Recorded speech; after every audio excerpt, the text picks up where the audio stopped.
نماز چھوڑنا کفر اور شرک کے برابر ہے. وَأَقِيمُوا الصَّلَاةَ وَلَا تَكُونُوا مِنَ الْمُشْرِكِينَ، اور نماز قائم کرو اور شرک کرنے والوں میں سے نہ ہو جاؤ. کیوں؟ کیونکہ وہ تو نماز نہیں پڑھتے یا غیر اللہ کے لیے سجدے کرتے ہیں. نماز چھوڑنا ایمان سے محرومی ہے. ابن مسعود کہتے ہیں جس نے نماز ترک کی اس کا کوئی دین نہیں. ابو درداء کہتے ہیں جس کی نماز نہیں اس کا ایمان نہیں، اور جس کا وضو نہیں اس کی نماز نہیں. نماز نہ پڑھنا منافقت کی علامت ہے. وَلَا يَأْتُونَ الصَّلَاةَ إِلَّا وَهُمْ كُسَالَىٰ وَلَا يُنْفِقُونَ إِلَّا وَهُمْ كَارِهُونَ. وہ نماز کو نہیں آتے مگر اس طرح کہ سست ہوتے ہیں، اور خرچ نہیں کرتے مگر اس حال میں کہ ناخوش ہوتے ہیں، اللہ کے راستے میں صدقہ کرنے سے گریز کرتے ہیں. ابن عمر کہتے ہیں کہ جب ہم کسی آدمی کو فجر اور عشاء کی نماز میں حاضر نہ پاتے تو اس کے بارے میں برا گمان کرتے تھے کہ شاید وہ منافق ہو گیا ہے. امام ابن القیم رحمہ اللہ کہتے ہیں نماز میں یہ 6 صفات منافقت کی علامت ہے.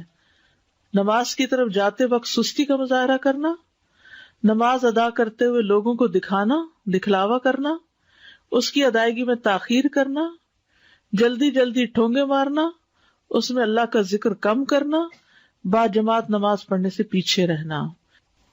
پھر جان بوجھ کر نماز چھوڑنے والے سے اللہ کی ذمہ داری کا ختم ہونا.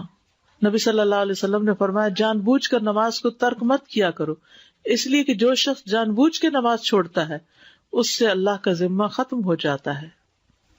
ایک نماز قضا کرنا بڑے خسارے کا باعث ہے.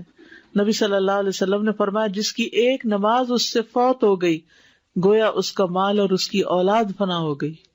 اتنا بڑا ایکسیڈنٹ ہے، اتنا بڑا نقصان دہ ہے، لیکن ہم کبھی اس کو نہیں سمجھتے کہ کتنی بڑی نقصان کی بات ہے.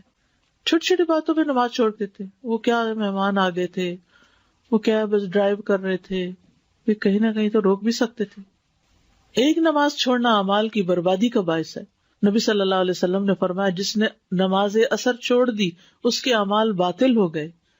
حبط عملہ، یعنی نماز چھوڑنا باقی اعمال، باقی نیکیوں کو بھی ضائع کر دیتا ہے. کئی لوگ ہیں نا وہ یہ کہتے ہیں کہ ہم اور جو اتنے اچھے اچھے کام کرتے ہیں، ہم کسی کا دل نہیں دکھاتے، ہم صدقہ خیرات کرتے ہیں، لیکن کیا ہوا جو نماز نہیں پڑھتے. یعنی عام طور پر ان لوگوں کی تعریف زیادہ کی جاتی ہے جو لوگوں کا خیال رکھتے ہیں لیکن نماز پڑھے یا نہ پڑھے. تو ٹھیک ہے وہ بہت اچھی نیکی ہے، لیکن اس نیکی کی حفاظت تبھی ہوگی جب آپ نماز کی حفاظت کریں گے. اگر آپ نے نماز کی حفاظت نہیں کی تو وہ نیکی بھی ضائع ہو جائے گی. دلوں کی سختی اور غفلت کا باعث. عبداللہ ابن عمر، ابو ہریرہ دونوں بیان کرتے ہیں ان دونوں نے رسول اللہ صلی اللہ علیہ وسلم کو ان کے ممبر کی سیڑھیوں پر فرماتے ہوئے سنا لوگ جمعہ چھوڑنے سے باز آ جائیں ورنہ اللہ ان کے دلوں پہ مہر لگا دے گا، پھر وہ غافلوں میں سے ہو جائیں گے. نماز کے وقت سونے والے کے کان میں شیطان کا پیشاب کرنا. عبداللہ کہتے ہیں کہ نبی صلی اللہ علیہ وسلم کے سامنے ایک شخص کا ذکر کیا گیا کہ وہ صبح تک پڑا سوتا رہا اور نماز کے لیے بھی نہیں اٹھا. آپ نے فرمایا شیطان نے اس کے کان میں پیشاب کر دیا ہے.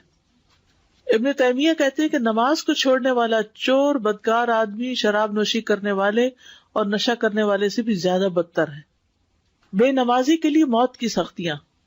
وَالْتَفَّتِ السَّاقُ بِالسَّاقِ إِلَىٰ رَبِّكَ يَوْمَئِذٍ الْمَسَاقُ فَلَا صَدَّقَ وَلَا صَلَّىٰ وَلَٰكِنْ كَذَّبَ وَتَوَلَّىٰ.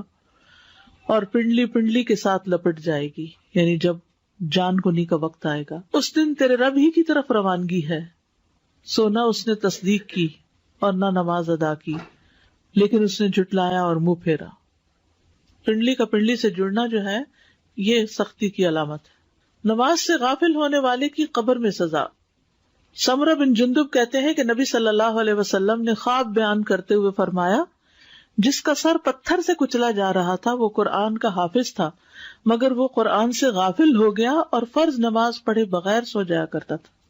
استغفر اللہ استغفر اللہ. بے نمازی کا قارون، فرعون، حامان اور ابی ابن خلف کے ساتھ انجام.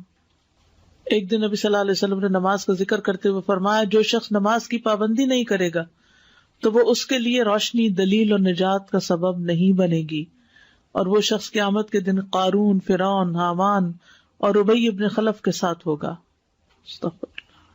نمازوں کو ضائع کرنے والوں کے لیے ویل.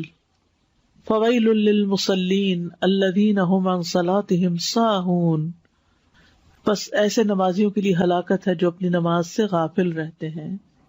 مصعب بن سعد کہتے ہیں کہ میں نے اپنے والد سے کہا، ابا جان، اللہ تبارک و تعالیٰ کا یہ فرمان ہے، الذین هم عن صلاتهم ساہون، تو ہم میں سے کون ہے جو نہیں بھولتا اور کس کے دل میں خیال نہیں آتے؟ انہوں نے کہا اس کا یہ مطلب نہیں، بلکہ اس آیت سے وقت کا ضائع کرنا مراد ہے، کہ وہ فضول کاموں میں لگا رہے یہاں تک کہ وقت ضائع کر دے. یہ ہے ساہون، دیر کر کے پڑھنا، نماز چھوڑنا اہل جہنم کی صفت ہے. ما سلککم فی سقر قالوا لم نک من المصلین. جنت والے جہنم والوں سے پوچھیں گے تمہیں کیا چیز دوزخ میں لے گئی؟ وہ کہیں گے ہم نماز ادا نہیں کیا کرتے تھے. تو نماز کیا ہے؟ الصلاۃ عماد الدین، دین کا ایک پلر ہے. تو جس عمارت کا پلر ہی گر جائے وہ عمارت باقی رہتی ہے. اور پھر انجام کیا؟ تو نماز کو ہلکا نہیں سمجھنا چاہیے. یہ مت سوچے انسان کہ کوئی بات نہیں، کیا فرق پڑتا ہے.